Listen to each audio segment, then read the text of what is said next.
Hello and welcome to my technique page. I am going to share with you some techniques that I've created using the terracotta texture, which is available in several colors. However, today, right now, for the moment, we're going to be using the black terracotta. Giving you a quick little example in front of us right now is a shard that I created with multiple finishes, and the background really is copper embossing powder. Then it was embellished with accent powders, the pearl, violet, blue, and green. And then on top we created this fern texture.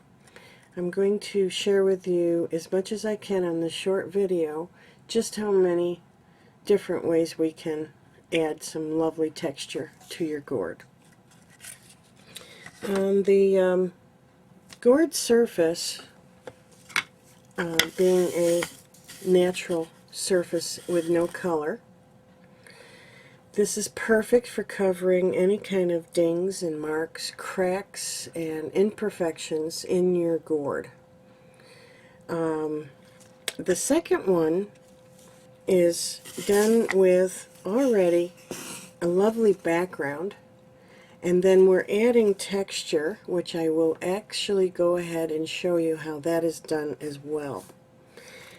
Then if we're going to want to do a texture and keep the areas separate, I used masking tape, wood burned below the line, which then creates the dual purpose back to this shard, showing you that this is embossing powder and then this is another section. In this case we will do the black texture to show you how that's done. So let's get started. First of all, how did I get this lovely fern?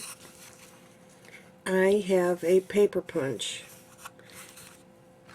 one of several many that are sold on the market. This is from Paper, the Paper Bunch product that has beautiful selections. I chose for the moment the fern to share with you. This index card or cardstock of material, of weight of paper, you'll put it in to your punch and then press it and punch. And of course, if you did this on some pretty decorative paper, you would have a lovely fern to glue to another section. But in this case, what we're going to do is take that fern and with the scissors, I'm going to trim the excess paper, because what I'd like to do is try to create a fern on the surface without having too much paper in the way. But the second reason is for the wonderful little Xyron sticker maker. We're going to pop this fern right into that section, and then down below right here is all you do is you pull that out and tear it. This is a great little Xyron sticker maker.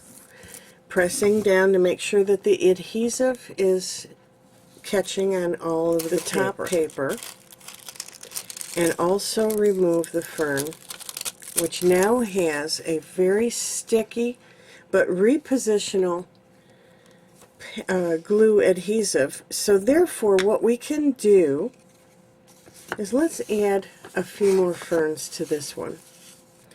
We can add this to the surface. Check it out. If you're not satisfied, you may remove it with no problem and put it in another place. So let's try putting it right there.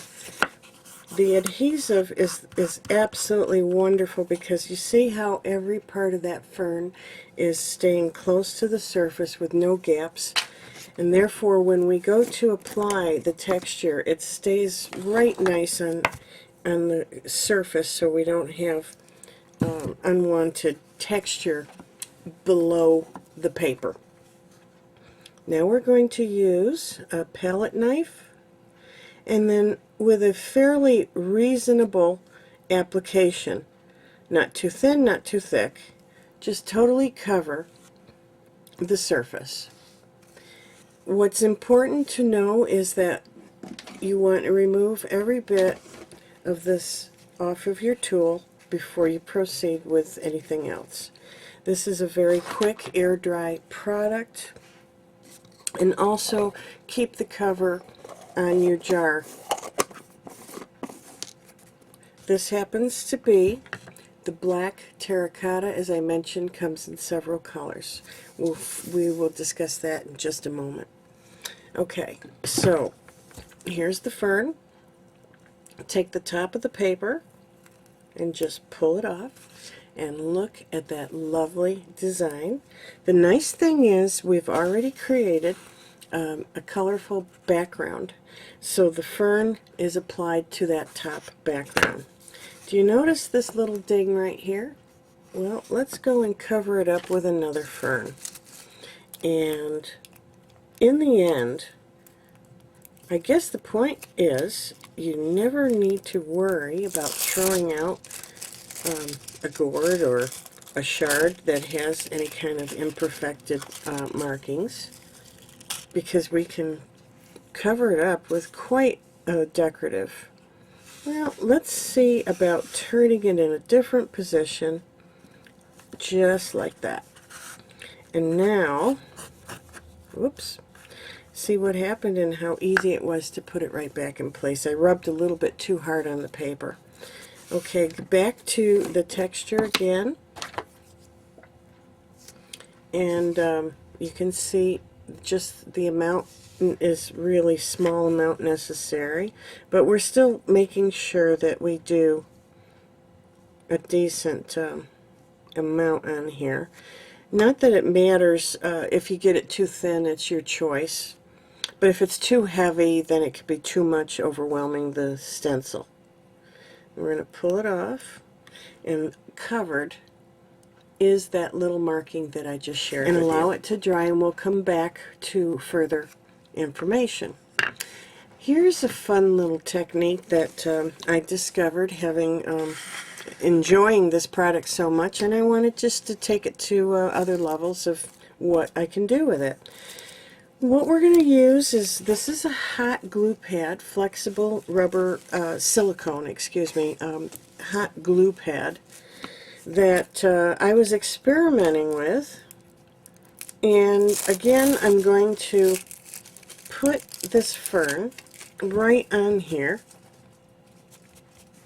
And if there's any tiny little bit of excess glue, as you can see that I'm touching and rubbing, all you need to do is just touch it with your finger, and it immediately cleans up those little holes. We'll take the same terracotta texture and again cover it in the same manner. And I went over a little bit, but see, that's okay because now we're not working on the immediate surface, but just to let you know too that it can be wiped right off if it does matter to you. And you want to prevent that from happening when you're working on your main surface. Of course, you don't want that to happen. And now, since this is flexible, I could bend it just enough so I can grab the tip. And what I'm seeing already is that for some reason I didn't apply it deep enough. So I'm going to touch on it one more time, and then I will pull it off. And there is the fern. I did this about 20 minutes prior to filming, and all I need to do is to make sure it's dry, and all I have to do is bend just to get a little grasp, and look at how it just fell right off. Now when you're going to use this, it's very, very flexible, and you can apply this in areas, curvature areas, and some difficult areas. All you need to do is put a very little touch of tacky glue on the back, and tacky glue will just absolutely allow this thing to adhere so quickly. And of course it dries clear